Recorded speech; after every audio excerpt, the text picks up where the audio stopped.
여러분 안녕하세요. 순자 할머니입니다.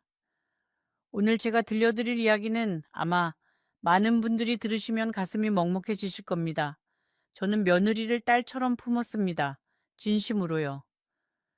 제 딸이 없었기에 아들이 데려온 그 여자아이를 보자마자 이렇게 생각했어요. 아, 하늘이 나에게 딸을 보내주셨구나. 그 아이에게 제가 가진 모든 것을 내어주었습니다. 제 통장 비밀번호도 집 열쇠도 심지어 제 아들에게도 말하지 않았던 것들까지.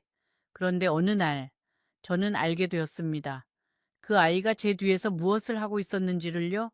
그날 이후로 저는 사람을 믿는다는 것이 얼마나 무서운 일인지 깨달았습니다. 이 이야기를 끝까지 들으시면 여러분도 분명 무언가를 느끼실 겁니다. 혹시 비슷한 경험이 있으신 분은 댓글로 여러분의 이야기를 나눠주세요.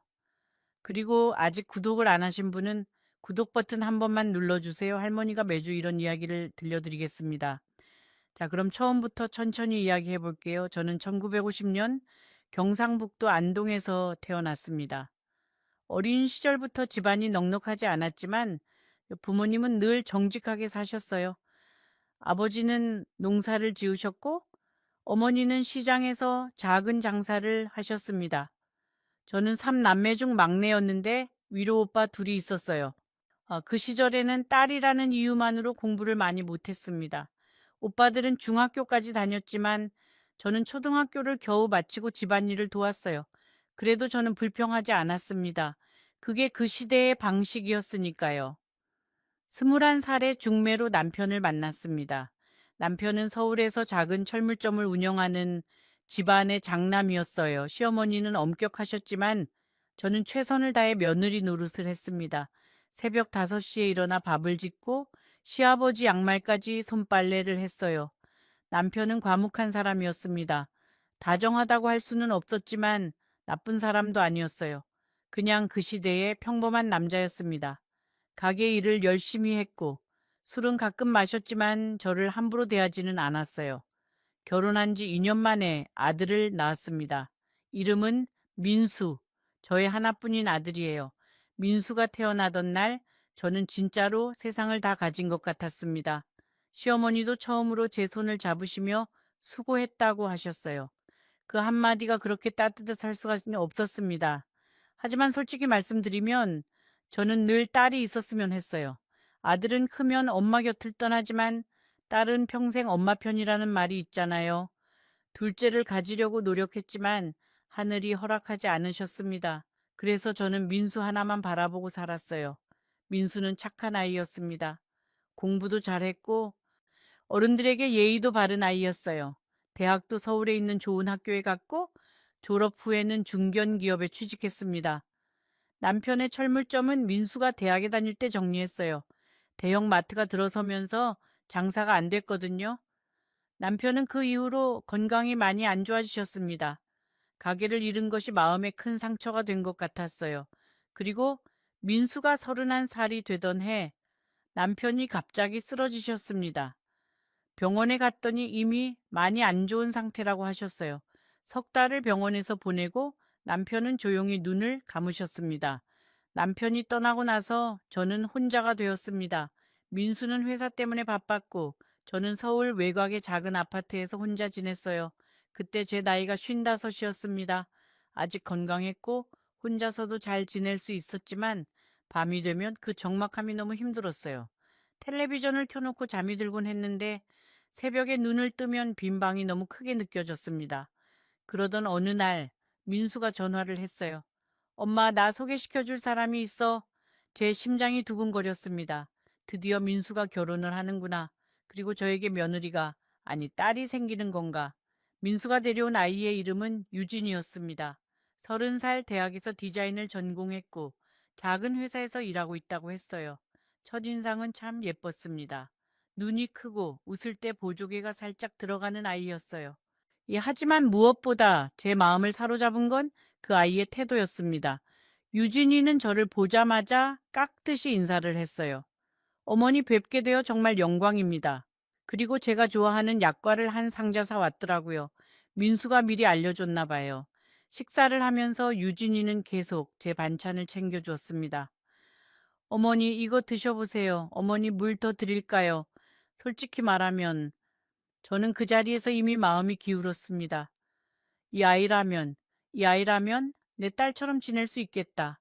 유진이를 처음 만난 후 저는 며칠 동안 기분이 들뜨서 잠을 이루지 못했어요. 동네 친구인 옥순이에게 전화를 했습니다. 옥순아, 우리 민수가 참 좋은 아이를 데려왔어. 예쁘고 착하고 어른한테 예의도 바르고. 옥순이가 말했어요. 아주 순자야 좋겠다. 근데 요즘 세상에 처음부터 그렇게 잘하는 며느리가 어디 있어. 좀 더 지켜봐. 저는 옥순이의 말을 흘려들었습니다.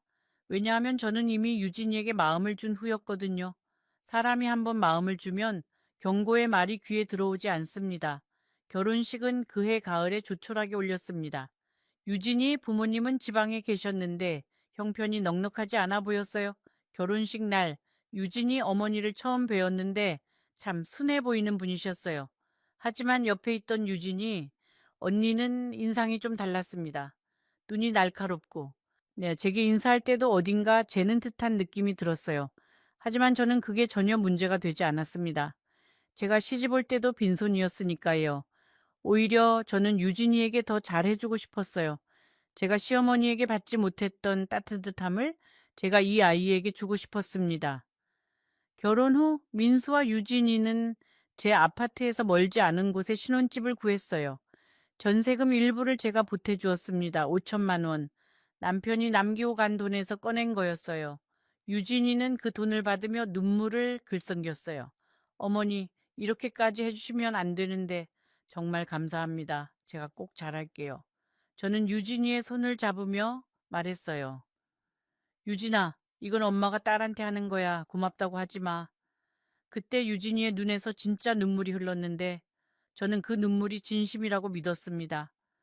지금도 그때 그 눈물만큼은 진심이었을 거라고 생각하고 싶어요.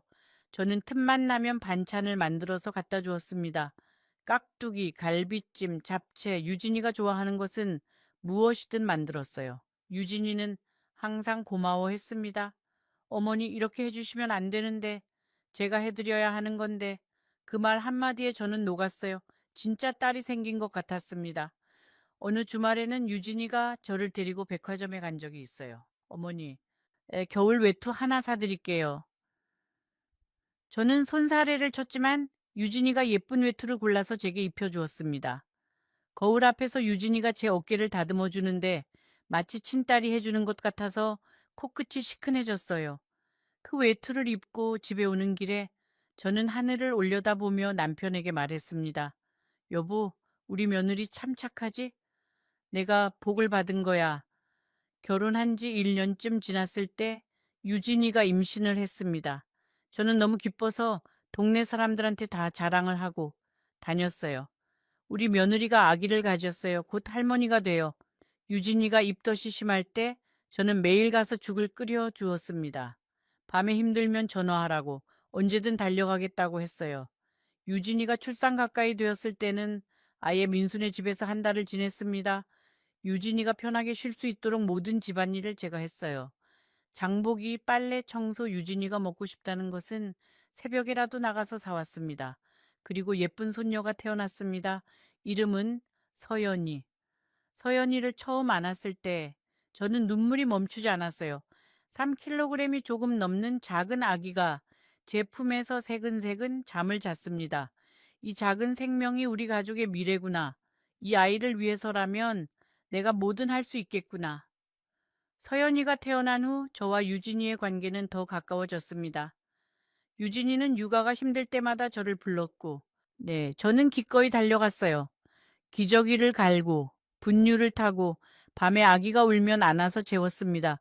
한밤중에 서연이가 열이 나면 제가 안고 병원에 갔어요. 유진이는 출산 후 몸이 안 좋아서 쉬어야 했거든요. 새벽 2시에 택시를 타고 응급실에 가서 의사 선생님이 괜찮다고 할 때까지 서연이를 안고 복대서 기다렸습니다. 유진이는 그런 저를 보며 늘 말했어요. 어머니가 없었으면 저 진짜 못 버텼을 거예요. 저는 행복했습니다. 정말로 행복했어요. 남편 없이 외로웠던 시간들이 서연이와 유진이 덕분에 채워지는 것 같았습니다. 그때 제가 유진이에게 하지 말았어야 할 것을 했습니다. 저는 유진이에게 제 통장과 카드를 맡겼어요. 유진이가 서연이 용품을 사야 하는데 매번 저한테 돈을 달라고 하기가 미안하다고 해서 제가 먼저 말했습니다. 유진아, 이 카드 네가 가지고 있어. 서연이 필요한 거 사고 네가 필요한 것도 사. 엄마가 쓰라는 거야. 유진이는 처음에는 사양했어요. 어머니 이러시면 안 돼요. 제가 어떻게 어머니 카드를 써요. 유진아, 내 딸이잖아. 딸이 엄마 카드 쓰는 게 뭐가 어때? 결국 유진이가 카드를 받았습니다. 그리고 인터넷 뱅킹도 설정해 주겠다고 했어요. 어머니 요즘 은행 안 가셔도 돼요. 예, 제가 폰으로 다 할 수 있게 해드릴게요. 저는 고맙다고 했습니다. 편하게 해주는 줄만 알았어요. 그런데 여러분, 이야기는 여기서부터 달라지기 시작합니다. 서연이가 2살이 되던 해 민수가 저에게 조심스럽게 말을 꺼냈어요. 엄마, 유진이가 회사에 다시 나가고 싶대. 근데 서연이를 봐줄 사람이 필요해서 엄마가 우리 집에 와서 같이 살면 어떨까? 저는 좋다고 했습니다. 사실 혼자 사는 것이 외로웠으니까요. 그래서 제 아파트를 전세 놓고 민수네 집으로 들어갔어요. 처음에는 정말 좋았습니다. 아침에 서연이가 일어나면 밥을 먹이고 낮에는 놀이터에 데려가고 저녁에는 유진이가 퇴근하면 같이 밥을 먹었어요. 서연이와 놀이터에 가면 다른 할머니들도 손주를 데리고 나와 있었어요. 우리는 벤치에 앉아서 아이들이 뛰노는 것을 보며 이야기를 나누었습니다. 순자 씨 며느리는 참 착하다며 동네 할머니들이 부러워했어요. 우리 며느리는 반찬 하나 안 해주는데 순자 씨 며느리는 시어머니한테 외투도 사주고 여행도 보내준다면서 저는 으쓱해졌습니다. 우리 유진이가 착하긴 해요. 딸 같아요, 딸. 유진이는 퇴근하면 항상 피곤한 얼굴이었지만 저에게는 한결같이 다정했습니다. 어머니 오늘도 고생하셨어요. 주말에 제가 어머니 좋아하시는 냉면 사드릴게요. 한 번은 제 생일이었는데 유진이가 케이크를 사오고 편지까지 써왔어요. 어머니, 저에게는 어머니가 친엄마나 다름없습니다. 항상 감사하고 사랑합니다. 저는 그 편지를 서랍에 고이 넣어두었습니다. 힘들 때마다 꺼내 읽으려고요. 하지만 시간이 지나면서 저는 작은 변화들을 느끼기 시작했습니다. 유진이가 전화를 받을 때 예전에는 거실에서 아무렇지 않게 받았는데 이제는 방에 들어가서 문을 닫고 통화를 했어요. 택배도 자주 왔는데 저에게는 보여주지 않았습니다. 아, 회사 서류예요, 어머니. 그렇게 말하며 바로 자기 방으로 가져갔어요. 그리고 유진이 언니에게서 전화가 오면 유진이의 표정이 미묘하게 변했습니다. 웃음기가 사라지고 목소리가 낮아지고 통화가 끝나면 한동안 멍하니 앉아 있곤 했어요. 저는 대수롭지 않게 넘겼습니다. 젊은 사람들은 다 그렇지 뭐. 사생활이 있는 거지. 시어머니가 뭘 다 알려고 하면 안 되는 거지. 그렇게 스스로를 다독였습니다. 또 한 가지 이상한 것이 있었어요. 유진이가 갑자기 제게 건강보조식품을 자주 사다 주기 시작한 거예요. 어머니 이거 관절에 좋대요. 어머니 이거 혈압에 좋대요. 저는 처음에는 고마웠어요. 며느리가 시어머니 건강을 이렇게 신경 써주다니. 하지만 나중에 알고 보니 그 건강보조식품들이 전부 제 카드로 결제되고 있었습니다. 유진이가 제 카드로 사서 저에게 선물이라고 준 거였어요. 물론 그때는 몰랐습니다. 통장 내역을 볼 일이 없었으니까요. 그런데 어느 날 밤이었어요. 서연이가 열이 나서 새벽에 깼는데 유진이 방에서 불빛이 새어나오고 있었습니다. 저는 서연이를 안고 유진이에게 알려주려고 방문 앞에 갔어요. 그때 유진이의 목소리가 들렸습니다. 아주 낮은 목소리로 전화를 하고 있었어요. 언니, 이번 달에도 300 보냈어. 시어머니 통장에서. 어차피 확인 안 하시니까 괜찮아. 여러분, 저는 그 자리에서 숨이 멎는 것 같았습니다. 제 통장에서 300? 이번 달에도? 다리에 힘이 풀려서 벽을 짚었습니다. 서연이를 안고 있는 손이 떨렸어요. 곧 여러분이 절대 예상하지 못하실 이야기가 이어집니다. 제가 그날 밤 이후에 알게 된 것들은 상상 이상이었어요. 저는 그날 밤 서연이를 재운 후에 아무것도 할 수 없었습니다. 이불을 뒤집어 쓰고 누워 있었는데 천장이 빙글빙글 도는 것 같았어요. 내가 잘못 들은 건 아닐까, 유진이가 다른 이야기를 한 건 아닐까, 저는 스스로를 의심했습니다. 왜냐하면 유진이를 의심하는 것보다 제 귀를 의심하는 게 덜 아팠으니까요. 새벽까지 뒤척이다가 저는 부엌에 나와 물을 마셨습니다. 어두운 부엌에 앉아서 유진이가 처음 우리 집에 왔던 날을 떠올렸어요. 그 환한 웃음, 어머니, 뵙게 되어 영광입니다. 라던 그 인사, 약과를 내밀던 그 손, 그리고 방금 전 문 너머로 들었던 그 차가운 목소리. 어차피 확인 안 하시니까 괜찮아. 같은 사람의 목소리가 맞는 건지 저는 혼란스러웠습니다. 하지만 다음 날 아침 저는 결심했습니다. 은행에 가서 통장 내역을 확인하기로요. 민수가 출근하고 유진이도 출근한 후에 서연이를 유모차에 태우고 은행에 갔습니다. 번호표를 뽑고 기다리는 동안 제 심장이 너무 빨리 뛰어서 옆 사람이 쳐다볼 정도였어요. 번호가 호출되어 창구에 앉았는데 직원분이 친절하게 물으셨어요. 어머니, 어떤 업무로 오셨어요? 통장 거래 내역 좀 뽑아주세요. 지난 1년 치로요. 통장 내역을 받아들었을 때 저는 눈앞이 캄캄해졌습니다. 매달, 정확히 매달 200에서 300만 원씩 빠져나가고 있었습니다. 계좌이체 내역을 보니 받는 사람은 유진이의 언니 이름이었어요. 김미정. 그 이름이 여러 번 반복되어 있었습니다. 예, 그뿐만이 아니었어요. 카드 사용 내역도 있었는데 백화점, 온라인 쇼핑몰, 고급 식당 그 금액들을 합치면 한 달에 100만 원이 넘었습니다. 1년 넘게. 계좌이체와 카드 사용을 모두 합치면 3,500만 원이 넘었습니다. 3,500만 원. 그 돈은 남편이 철물점을 정리하고 받은 돈과 남편이 떠난 후 받은 보험금, 그리고 제가 평생 조금씩 모은 돈이었습니다. 제 노후 자금이었어요. 제가 아프거나 요양원에 갈 때를 대비해서 모아둔 돈이었습니다. 남편이 병원에 있을 때 저는 점심을 굶으면서까지 돈을 아꼈습니다. 버스비를 아끼려고 1시간을 걸어 다닌 적도 있어요. 그렇게 모은 돈이었습니다. 저는 은행 의자에 앉아서 한참을 울었습니다. 서연이가 유모차에서 저를 올려다보며 손을 뻗었는데 저는 그 작은 손을 잡을 수가 없었어요. 손이 너무 떨려서. 은행 직원이 걱정스러운 눈으로 물어왔어요. 어머니 괜찮으세요? 네, 괜찮아요. 좀 어지러워서 그래요. 저는 거짓말을 했습니다. 야, 이 이야기를 모르는 사람에게 할 수는 없었으니까요. 집에 돌아와서 저는 아무 일도 없는 것처럼 행동했습니다. 서연이에게 밥을 먹이고 빨래를 하고 저녁 준비를 했어요. 유진이가 퇴근해서 들어왔을 때 저는 그 아이의 얼굴을 똑바로 볼 수가 없었습니다. 어머니, 오늘 서연이 잘 놀았어요? 유진이가 웃으며 물었어요. 응, 잘 놀았어. 저는 그렇게만 대답하고 부엌으로 갔습니다. 설거지를 하는데 눈물이 흐르는 것을 들키지 않으려고 수도꼭지를 세게 틀었어요. 그 저녁 유진이가 제게 차를 한 잔 가져다 주었어요.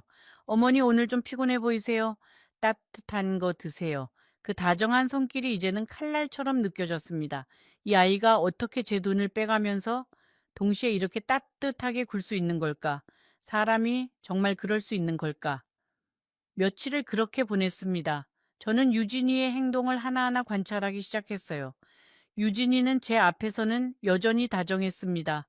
어머니, 이거 드세요. 어머니, 편히 쉬세요. 그 다정한 말들이 이제는 전부 다르게 들렸어요. 저는 생각했습니다. 이 아이가 처음부터 이랬을까? 아니면 어느 순간부터 변한 걸까? 기억을 더듬어 보았습니다.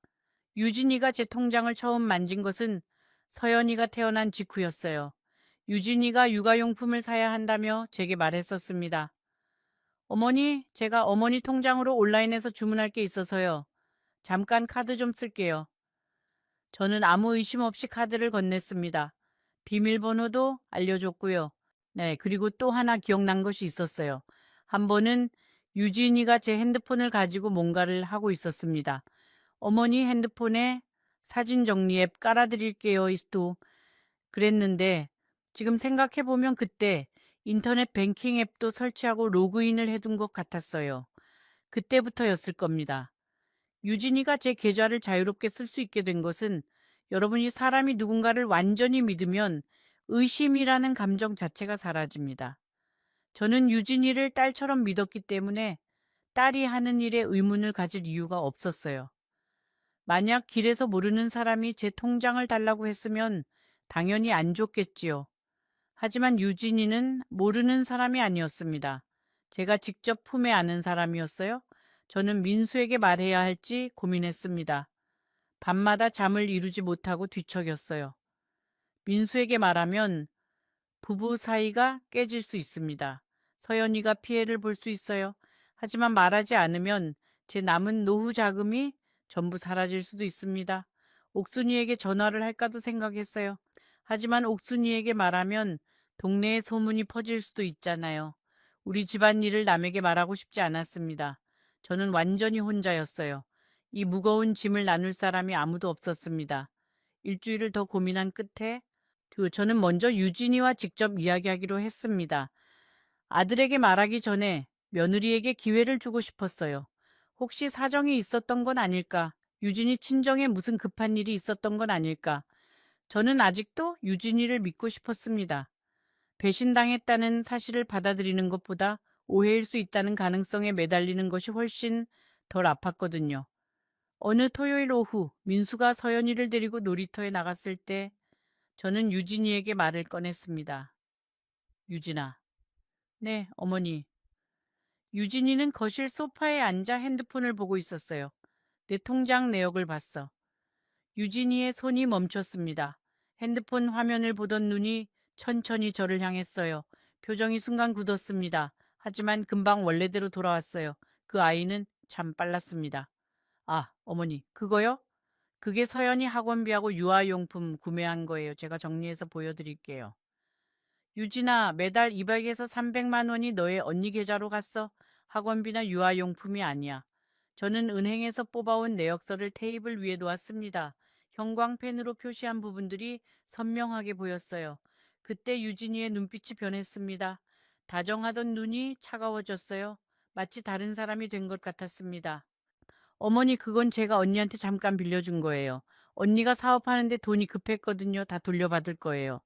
내 돈을 네가 왜 빌려줘? 나한테 한마디 상의도 없이? 어머니, 그게 그러니까 급했으니까요. 그리고 어머니 돈 아니에요. 가족 돈이잖아요. 가족 돈이라고요. 여러분, 그 말을 듣는 순간 저는 모든 것을 이해했습니다.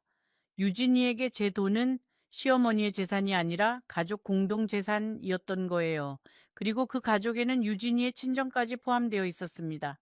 제가 평생 남편과 둘이서 새벽부터 밤까지 일해서 모은 돈이 유진이의 입에서 나온 가족 돈이라는 한마디에 그냥 공용재산이 되어버린 거예요. 저는 더 이상 참지 못하고 말했습니다. 유진아, 그 돈은 내 노후 자금이야. 내가 아프면 쓰려고 평생 모은 돈이야. 네 언니 사업 미천이 아니야. 유진이는 잠시 침묵하다가 이렇게 말했어요. 어머니, 어차피 어머니 돈은 나중에 민수한테 갈 거잖아요. 민수 아내가 전데 제가 좀 쓰는 게 뭐가 문제예요. 그 말을 듣고 저는 가슴에 큰 돌이 내려앉는 것 같았습니다. 이 아이가 정말 이런 사람이었나? 내가 딸처럼 품은 사람이 정말 이런 생각을 하고 있었나? 저는 아무 말도 하지 못하고 자리에서 일어났습니다. 제 방으로 들어가 문을 닫고 이불을 뒤집어 쓰고 울었어요. 소리가 나올까봐 베개에 얼굴을 묻었습니다. 저는 그날 밤 민수에게 모든 것을 말했습니다. 민수의 반응은 제가 예상하지 못한 것이었어요. 엄마 확실해요. 유진이가 정말 그랬어요. 민수는 믿지 못하겠다는 표정이었습니다. 민수야, 통장 내역을 직접 봐라. 엄마가 거짓말을 왜 하겠니? 민수가 통장 내역을 확인한 후 그 아이의 얼굴이 하얗게 변했습니다. 한참을 아무 말 없이 내역서를 들여다보다가 두 손으로 얼굴을 감쌌어요. 엄마, 미안해요. 내가 몰랐어요. 네 잘못이 아니야, 민수야. 그날 밤 민수와 유진이는 방에서 오랫동안 이야기를 했습니다. 저는 거실에서 서연이를 안고 앉아 있었는데 방 안에서 유진이의 목소리가 높아지는 것이 들렸어요. 당신이 뭘 알아? 내가 얼마나 힘들었는데 시어머니 모시면서 살림하면서 회사 다니면서 서연이 키우면서 내 언니가 도와달라는데 좀 도와준 게 뭐가 잘못이야? 민수의 목소리는 낮았습니다. 하지만 단호했어요. 유진아, 엄마 돈을 몰래 빼간 건 도와준 게 아니야. 그건 신뢰를 깨뜨린 거야. 유진이가 다시 소리쳤어요. 신뢰? 당신이 나한테 신뢰를 말할 자격이 있어? 매일 야근한다면서 회사에서 뭘 했었는지 나는 알아? 당신은 집에 와서 밥 먹고 자기만 하잖아. 서연이 기저귀 한 번이라도 갈아본 적 있어? 서연이가 울음소리에 깨서 울기 시작했습니다. 저는 서연이를 꼭 안고 다른 방으로 갔어요. 동요를 불러주며 서연이를 달랬지만 제 목소리도 떨리고 있었습니다. 그 후 며칠간 집안은 얼음장 같았습니다. 유진이는 저와 눈도 마주치지 않았어요. 밥도 따로 먹었고 서연이만 안고 자기 방에 들어갔습니다. 식탁에 제가 반찬을 차려놓으면 유진이는 한참 후에 나와서 자기 그릇에만 덜어 방으로 들어갔어요. 저는 텅 빈 식탁에 혼자 앉아 밥을 먹었습니다. 밥알이 목에 걸려 넘어가지 않았어요. 네, 어느 날은 유진이가 서연이를 데리고 밖에 나갔다가 저녁 늦게 돌아왔어요. 서연이가 잠든 채로 유진이 품에 안겨 있었는데 저는 서연이를 받으려고 손을 뻗었습니다. 유진이가 몸을 돌렸어요. 제 손을 피한 거예요. 아무 말 없이 서연이를 안고 방으로 들어갔습니다. 그때 느낀 그 감정을 저는 평생 잊지 못할 것 같아요. 제 손녀를 안지도 못하게 하는 것. 그것은 돈을 빼간 것보다 더 잔인한 일이었습니다. 민수는 중간에서 힘들어했어요. 회사에서도 집중이 안 되는지 실수가 잦아졌고 얼굴이 하루가 다르게 야위어 갔습니다. 한 번은 민수가 퇴근하고 들어와서 거실 소파에 앉더니 한참을 아무 말 없이 앉아 있었어요. 저는 조심스럽게 물었습니다. 민수야, 괜찮아? 민수가 고개를 저었어요. 엄마, 나 요즘 잠이 안 와요. 눈을 감으면 유진이가 한 말이 자꾸 떠올라요. 그리고 엄마 통장 내역이 떠올라요. 내가 왜 몰랐을까? 그 생각만 해요. 저는 민수 옆에 앉아 그 아이의 등을 쓸어주었습니다. 35 먹은 아들이지만 제 눈에는 아직도 아기였어요. 민수야, 네가 아프면 엄마가 더 아파. 네가 건강해야 서연이도 잘 키울 수 있어. 그 시기에 저는 옥순이에게 전화를 했습니다. 혼자 감당하기가 너무 힘들었거든요. 옥순아, 나 좀 만나자. 동네 공원 벤치에 앉아서 저는 옥순이에게 모든 것을 이야기했어요. 유진이가 돈을 빼돌린 것, 대화했을 때의 태도, 집안이 얼음장 같은 것. 옥순이는 듣다가 한숨을 쉬었어요. 순자야, 내가 처음에 뭐라고 했어? 좀 지켜보라고 했잖아. 그 말이 맞았어요. 하지만 지금 와서 그때 내가 경고했잖아 라는 말은 위로가 아니라 또 하나의 아픔이었습니다. 옥순이도 그걸 느꼈는지 바로 말을 바꾸었어요. 미안, 미안. 그래, 지금 중요한 건 앞으로 어떻게 할 건지야. 이 순자야 서연이를 생각해서라도 네가 강해져야 해. 저는 고개를 끄덕이며 눈물을 닦았습니다. 한 번은 유진이가 외출하고 없는 사이에 저는 유진이의 방 앞을 지나갔어요. 문이 살짝 열려 있었는데 책상 위에 서류 뭉치가 놓여 있었습니다. 저는 들어가지 않았어요. 남의 방을 뒤지는 사람이 되고 싶지 않았으니까요. 하지만 문틈으로 보인 서류 봉투에 대출이라는 글자가 적혀 있었습니다. 유진이가 대출까지 받았던 건가? 아니면 언니의 사업 관련 서류인가? 저는 알 수 없었지만 가슴이 더 무거워졌어요. 이 상황이 제가 생각했던 것보다 더 복잡하고 더 깊다는 것을 그때 느꼈습니다. 민수와 유진이의 관계는 회복이 불가능해 보였어요. 두 사람은 같은 집에 살면서도 거의 남남처럼 지냈습니다. 저녁에 유진이가 퇴근하면 바로 방에 들어갔고 민수는 거실에서 텔레비전을 멍하니 바라보았어요. 서연이만 이 방 저 방을 오가며 아빠 같이 놀자, 엄마 같이 자자를 반복했습니다. 3살짜리 아이가 부모의 감정을 읽으려고 하는 것 같아서 그 모습이 너무 안쓰러웠어요. 어느 밤에는 서연이가 제 방에 와서 제 이불 속으로 파고들었어요. 할머니, 서연이 여기서 잘래. 저는 서연이를 꼭 안았습니다. 서연이의 작은 몸에서 나는 아기 냄새가 저를 무너뜨리기도 했고 동시에 살게 하기도 했어요. 서연아, 할머니가 서연이 지켜줄게. 걱정하지 마. 서연이는 금방 잠이 들었지만 저는 밤새 그 아이를 안고 눈을 감지 못했습니다. 이 아이의 세계가 무너지고 있는데 할머니인 내가 할 수 있는 것이 아무것도 없다는 것이 견딜 수 없었어요. 저는 그 상황이 너무 힘들었어요. 제가 이 이야기를 꺼내지 않았더라면 이렇게까지 되지 않았을 텐데. 그런 생각이 계속 들었습니다. 모른 척하고 그냥 살았으면 적어도 이 차가운 공기 속에서 밥을 먹지는 않아도 됐을 텐데. 하지만 다른 한편으로는 생각했어요. 모른 척 했으면 돈은 계속 빠져나갔을 것이고 어느 순간 정말로 한 푼도 남지 않았을 수 있습니다.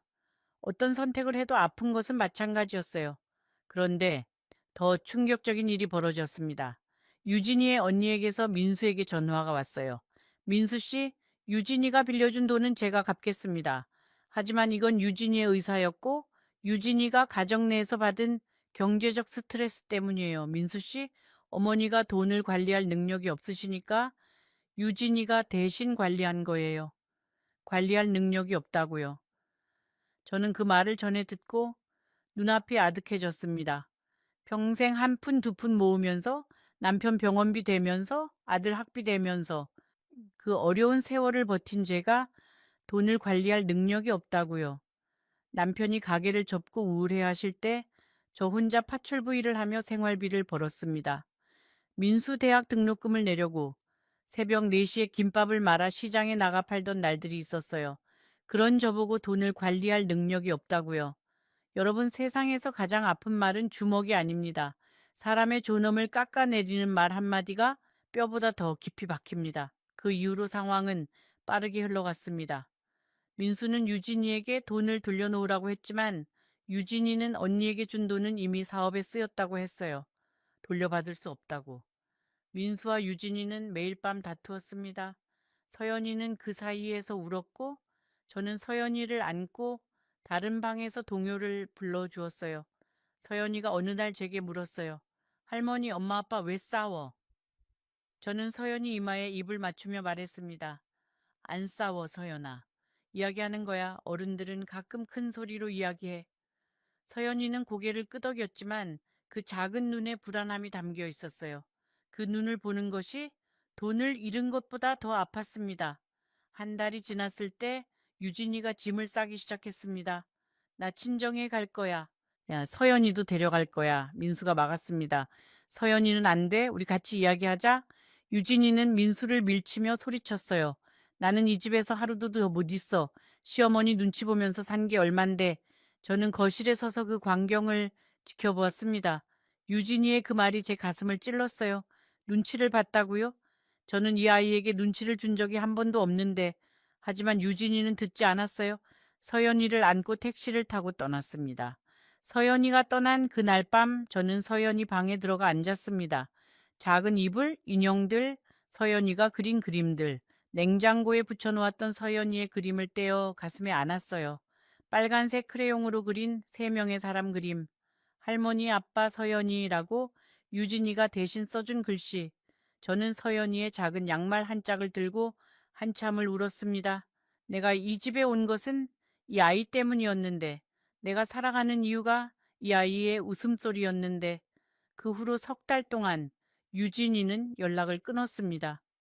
민수가 아무리 전화를 해도 받지 않았어요. 문자를 보내도 답이 없었습니다. 저는 유진이 친정번호를 알고 있었지만 전화하지 않았어요. 유진이 부모님에게 이 이야기가 어떻게 전달되었을지 모르겠지만 제가 먼저 연락하면 상황이 더 꼬일 것 같았습니다. 뒤 그 3달 동안 저는 서연이를 한 번도 보지 못했어요. 서연이가 잘 먹고 있는지, 건강한지, 밤에 잘 자는지 아무것도 알 수 없었습니다. 한 번은 서연이 어린이집 앞을 지나간 적이 있어요. 일부러 간 건 아니고 시장 가는 길에 돌아가면 그쪽을 지나거든요. 어린이집 울타리 너머로 아이들이 뛰노는 소리가 들렸는데 그 중에 서연이 목소리가 있는 것 같기도 하고 아닌 것 같기도 했어요. 저는 울타리에 손을 대고 한참을 서 있다가 눈물을 닦고 발걸음을 옮겼습니다. 민수는 법적으로 해결하려고 했습니다. 변호사를 만나서 상담을 받았어요. 변호사 사무실에 갔을 때 민수가 제 손을 잡고 들어갔습니다. 변호사는 젊은 여자분이었는데 제 이야기를 들으며 메모를 하셨어요. 변호사가 말하기를 시어머니의 돈을 며느리가 무단으로 사용한 것은 문제가 될 수 있지만 가족 간의 금전 문제는 복잡하다고 했습니다. 특히 같이 살면서 생활비 명목으로 섞인 부분이 있으면 더 어렵다고요. 변호사가 저에게 물었어요. 어머니, 카드와 통장을 직접 건네셨나요? 네. 비밀번호도 직접 알려주셨고요. 네. 변호사가 잠시 생각하더니 말했습니다. 어머니가 자발적으로 접근 권한을 주신 상황이라 법적으로 입증하기가 쉽지 않을 수 있습니다. 그 말을 듣는 순간 저는 모든 것이 제 탓인 것 같았어요. 너무 쉽게 믿은 제 탓, 너무 쉽게 내어준 제 탓. 저는 민수에게 말했습니다. 민수야, 엄마는 돈은 포기할 수도 있어. 하지만 서연이를 포기할 수는 없어. 서연이만 볼 수 있으면 돼. 민수의 눈에 눈물이 고였습니다. 엄마, 미안해요. 내가 더 잘 살폈어야 했는데. 네 잘못이 아니야, 민수야. 엄마가 너무 쉽게 믿은 거지. 반년이 지나서 유진이 측에서 연락이 왔습니다. 이혼 조정을 원한다고요. 민수는 그 소식을 듣고 한참을 말이 없었어요. 저도 마찬가지였습니다. 이혼이라는 단어가 이렇게 가까이 올 줄은 몰랐어요.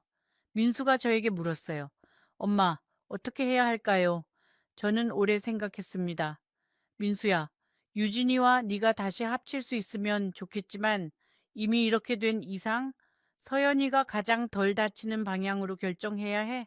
민수는 고개를 끄덕였지만 그 눈에 담긴 슬픔은 숨길 수 없었어요. 35세 이혼이라니. 제 아들이 이런 상황에 놓이게 된 것이 어머니로서 너무 미안했습니다. 조정 과정에서 유진이는 놀라운 주장을 했습니다. 시어머니인 제가 지나치게 간섭하여 부부 생활에 문제가 생겼다고. 네, 돈 문제는 생활비를 나눈 것뿐이라고. 저는 그 자리에서 입술을 꽉 물었습니다. 반박하고 싶은 말이 목구멍까지 올라왔지만 저는 참았어요. 왜냐하면 그 자리에서 싸워봐야 서연이만 더 힘들어지니까요. 조정위원이 제게 물었습니다. 어머니 하실 말씀이 있으신가요? 저는 천천히 말했어요. 저는 서연이만 가끔 볼 수 있으면 됩니다. 그것만 해주시면 다른 것은 괜찮습니다. 조정위원이 안쓰러운 눈으로 저를 바라보았어요. 조정 결과 서연이의 양육권은 유진이에게 갔습니다. 민수는 격주로 면접 교섭권을 받았어요. 저는 아무 권리도 없었습니다. 할머니에게는 법적으로 면접 교섭권이 주어지지 않거든요. 저는 민수가 서연이를 만나는 날에만 잠깐 얼굴을 볼 수 있었습니다. 처음으로 서연이를 다시 만난 날 서연이가 저를 보고 달려왔어요. 할머니, 저는 서연이를 안고 한참을 울었습니다. 서연이가 많이 자라 있었어요. 키도 크고 얼굴도 좀 달라져 있었습니다. 3달 사이에 이렇게 변했구나. 내가 놓친 시간이 이렇게 많았구나. 서연이가 제 눈물을 작은 손으로 닦아주면서 말했어요. 할머니 왜 울어? 아파. 아니야, 서연아. 할머니는 안 아파. 예, 너무 보고 싶어서 그래. 서연이가 제 볼에 뽀뽀를 해주었어요. 그 작은 입술이 닿는 순간 세상의 모든 아픔이 잠시 사라지는 것 같았습니다. 저는 서연이를 안고 놓아주지 않았어요. 이 아이를 다시 놓치면 안 된다는 생각에 마치 생명줄을 잡듯이 꼭 안고 있었습니다. 그날 이후 저는 격주마다 서연이를 만나는 것이 유일한 낙이 되었습니다. 서연이를 만나는 날이면 전날 밤부터 잠을 못 잤어요. 무엇을 해줄까? 무엇을 사줄까? 어디에 데려갈까? 설레는 마음으로 밤을 보냈습니다. 만나는 날 아침에는 분식점 일을 쉬었어요. 사장님이 할머니 손녀 만나는 날은 쉬세요라고 먼저 말해 주셨거든요. 그 배려가 참 고마웠습니다. 서연이와 함께하는 시간은 너무 빠르게 지나갔어요.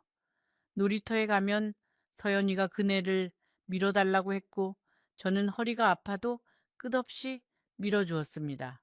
점심에는 서연이가 좋아하는 돈가스를 먹이고 오후에는 서연이와 손잡고 공원을 걸었어요. 서연이가 길가에 핀 꽃을 꺾어 제 머리에 꽂아주며 할머니 예뻐 라고 할 때 세상의 모든 슬픔이 잠시 멈추는 것 같았습니다. 하지만 저녁이 되면 서연이를 돌려보내야 했어요. 민수가 서연이를 유진이에게 데려다 주는 것을 바라보면서 저는 늘 같은 말을 했습니다. 서연아, 다음에 또 보자.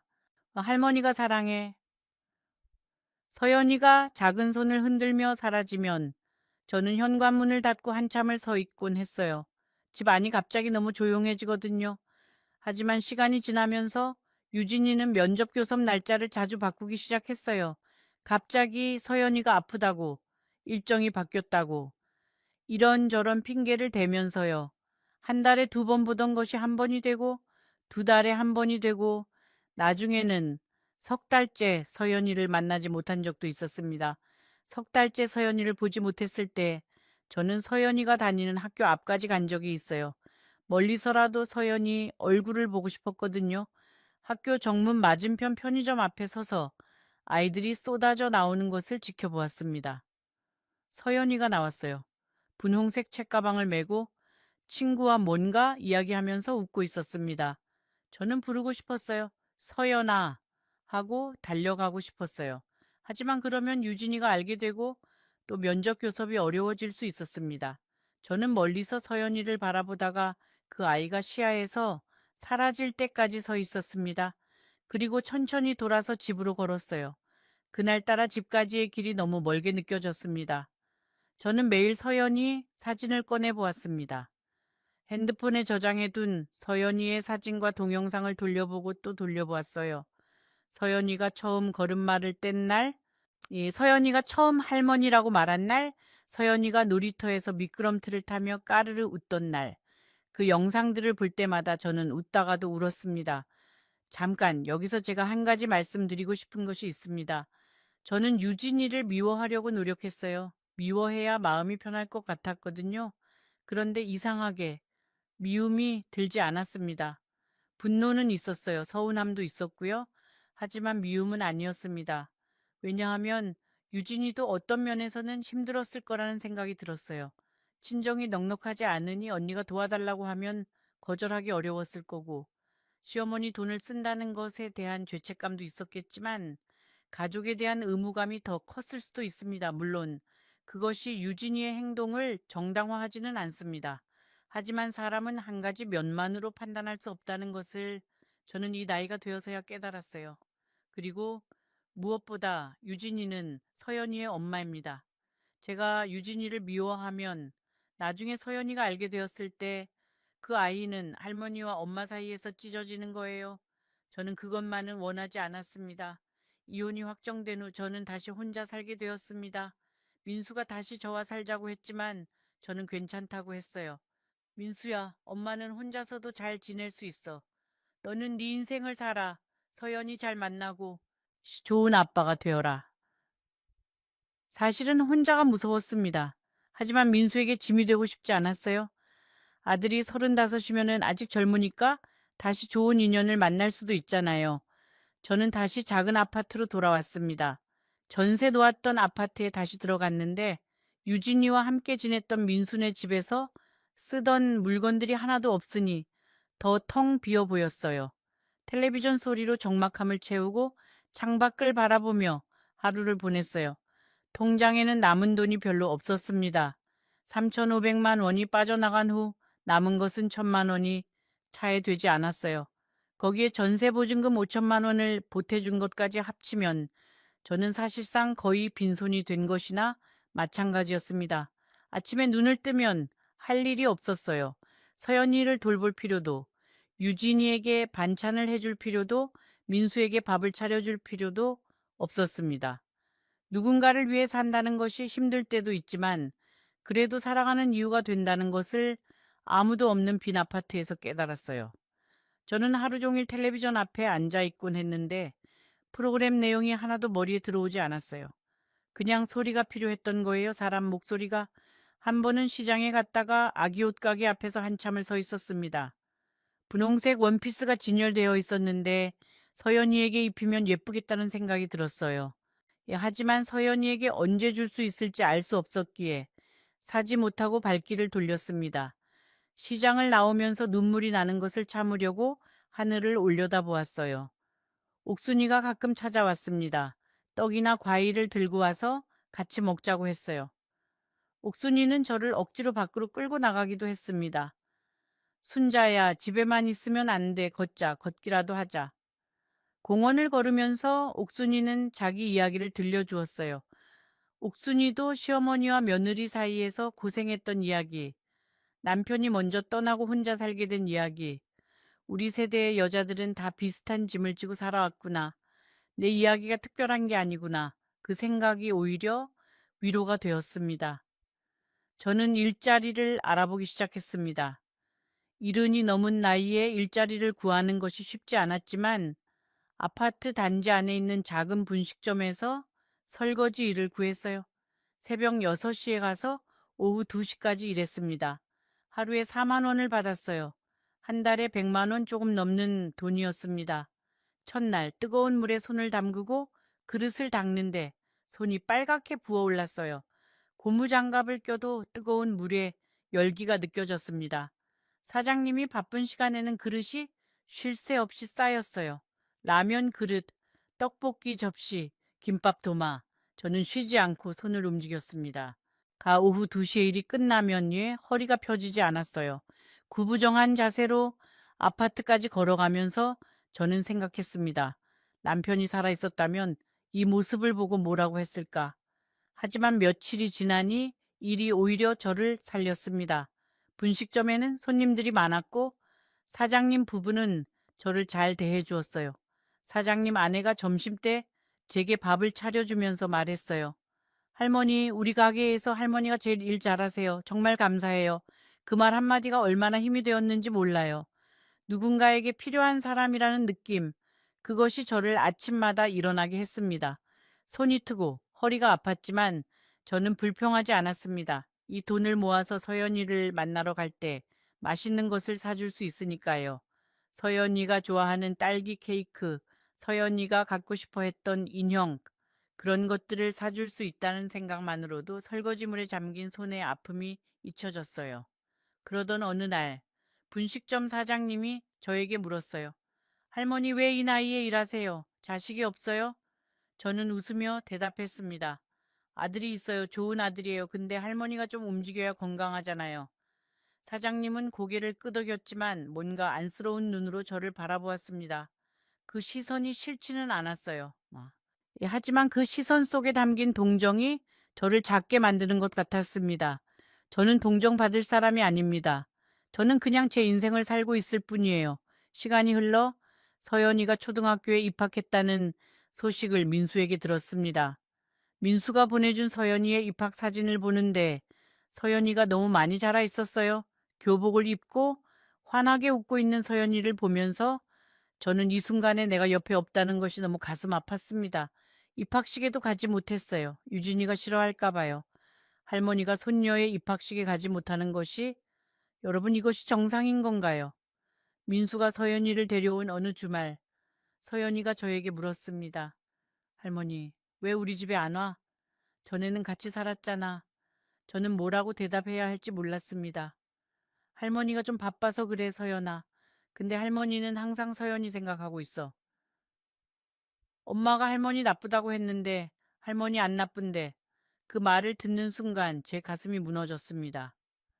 유진이가 서연이에게 저에 대해 나쁘게 말했다는 것도 아팠지만 그보다 서연이가 그 사이에서 혼란스러워하고 있다는 것이 더 아팠어요. 저는 서연이의 머리를 쓸어주며 말했습니다. 서연아, 엄마도 나쁜 사람 아니야. 엄마도 할머니도 다 서연이를 사랑해. 알았지? 서연이가 고개를 끄덕였습니다. 그 작은 고개짓이 저에게는 세상에서 가장 귀한 선물이었어요. 이 이야기의 마지막 부분에서 여러분이 예상하지 못하실 일이 벌어집니다. 그로부터 또 1년이 지났습니다. 어느 추운 겨울날 저는 분식점에서 설거지를 하고 있었는데 민수에게서 전화가 왔어요. 엄마, 유진이한테서 연락 왔어. 제 손이 멈췄습니다. 유진이 언니가 사업에 실패했대. 빚이 많이 생겼나 봐. 유진이도 같이 보증을 섰었는데 지금 경제적으로 많이 힘들대. 저는 아무 말도 하지 못했습니다. 민수가 이어서 말했어요. 그리고 유진이가 서연이 양육비를 더 보내달라고 했어. 그 순간 여러분이라면 어떤 기분이 드셨을까요? 제 돈을 빼가서 언니에게 주고 그 돈으로 한 사업이 망하고 이제 다시 돈을 달라고 하는 상황. 분노가 아닙니다. 그때 제가 느낀 것은 분노가 아니었어요. 허탈함이었습니다. 그리고 깊은 슬픔이었습니다. 그런데 이상하게도 저는 서연이를 생각했습니다. 유진이가 힘들면 서연이도 힘든 거잖아요. 서연이가 밥을 못 먹고 학원을 못 다니고 그러면 안 되잖아요. 저는 민수에게 말했습니다. 민수야, 양육비는 서연이를 위한 거야. 보내줘. 엄마, 그 돈이 진짜 서연이한테 가는지 어떻게 알아요?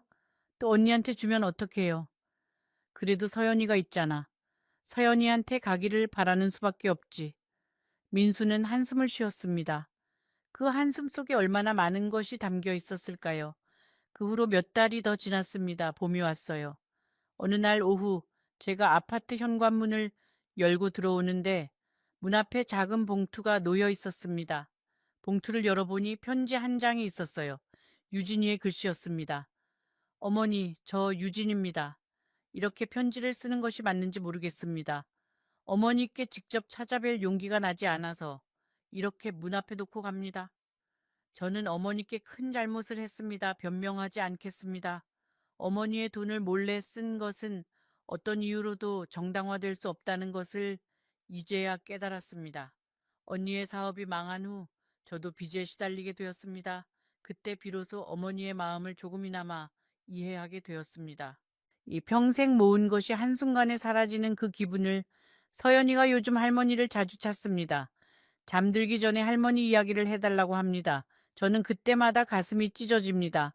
제가 서연이에게서 할머니를 빼앗은 것이니까요. 어머니, 돈은 꼭 갚겠습니다. 시간이 걸리더라도.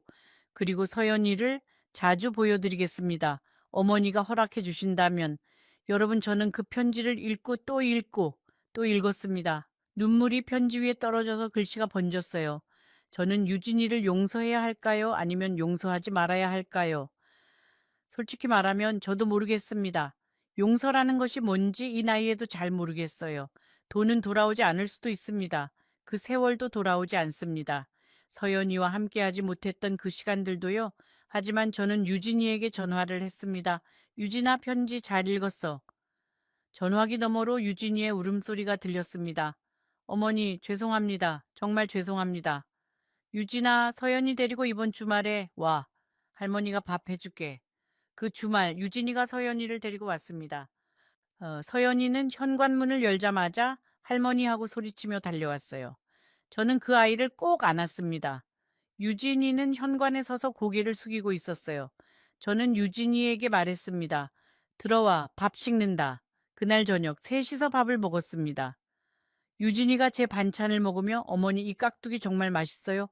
라고 말했을 때 저는 옛날 그때로 돌아간 것 같았어요. 하지만 같지 않았습니다. 예전에 그 순수한 믿음은 이미 깨져버렸으니까요. 여러분, 저는 유진이를 완전히 용서한 것은 아닙니다. 솔직히 말하면 아직도 밤에 통장 내역이 생각나면 가슴이 아려옵니다. 하지만 저는 깨달았습니다. 용서는 상대를 위한 것이 아니라 나 자신을 위한 것이라는 것을요. 미움을 안고 살면 그 무게를 지고 사는 것은 저예요. 유진이가 아닙니다. 그리고 무엇보다 서연이가 있습니다. 서연이는 저의 유일한 손녀이고 저의 미래이고 제가 이 세상에 살아있는 이유입니다. 그 아이를 위해서라도 저는 유진이와의 관계를 완전히 끊을 수 없었습니다. 지금은 어떻냐고요? 유진이가 격주로 서연이를 데리고 옵니다. 민수도 가끔 같이 오고요. 이혼한 부부가 같이 밥을 먹는 것이 이상할 수도 있지만 서연이가 행복해하니까 그걸로 된 겁니다. 유진이는 매달 조금씩 돈을 갚고 있어요. 한 번에 50만 원, 어떤 달은 30만 원, 3,500만 원을 다 갚으려면 오래 걸리겠지만 저는 괜찮습니다. 돈보다 중요한 것이 있다는 것을 알았으니까요. 저는 아직도 분식점에서 일합니다. 손이 트고 허리가 아프지만 서연이를 만나는 날이면 그 아이가 좋아하는 붕어빵을 사갈 수 있으니까 행복합니다. 여러분, 이 이야기를 하면서 제가 가장 전하고 싶었던 것은 이것입니다. 사람을 믿는 것은 아름다운 일입니다. 하지만 믿음에도 경계가 필요합니다. 사랑하는 사람이라도 돈과 관련된 것은 반드시 확인하셔야 합니다. 통장은 직접 관리하시고 비밀번호는 누구에게도 알려주지 마세요. 이것은 의심이 아닙니다. 자기 자신을 보호하는 것입니다. 그리고 한 가지 더. 누군가에게 배신을 당하셨더라도 그것이 여러분의 잘못은 아닙니다. 남을 믿은 것이 죄가 되는 세상이라면 그 세상이 잘못된 거예요. 여러분은 충분히 잘 살아오셨고 충분히 좋은 사람입니다. 저는 70이 넘은 나이에 이런 일을 겪었지만 아직도 매일 아침 해가 뜹니다. 서연이의 목소리를 들으면 살아갈 힘이 생기고 분식점 사장님이 건네주는 따뜻한 국물 한 그릇에 위로를 받습니다. 인생은 내가 계획한 대로 되지 않습니다. 하지만 그 계획 밖에서도 살아갈 이유는 반드시 있습니다. 여러분도 힘든 일이 있으시면 혼자 삼키지 마시고 누군가에게 이야기하세요. 가족이든 친구든 아니면 이 할머니에게든요. 댓글로 여러분의 이야기를 남겨주세요. 할머니가 하나하나 다 읽겠습니다. 자, 이렇게 오늘 이야기가 끝났습니다. 혹시 아직 구독을 안 하셨다면 구독 버튼 한 번만 눌러주세요. 할머니가 매주 여러분의 마음을 울리는 이야기를 가지고 돌아오겠습니다. 그리고 지금 화면에 보이는 영상 꼭 보세요. 이 이야기보다 더 가슴 아픈 이야기가 기다리고 있습니다. 보시면 절대 후회하지 않으실 겁니다.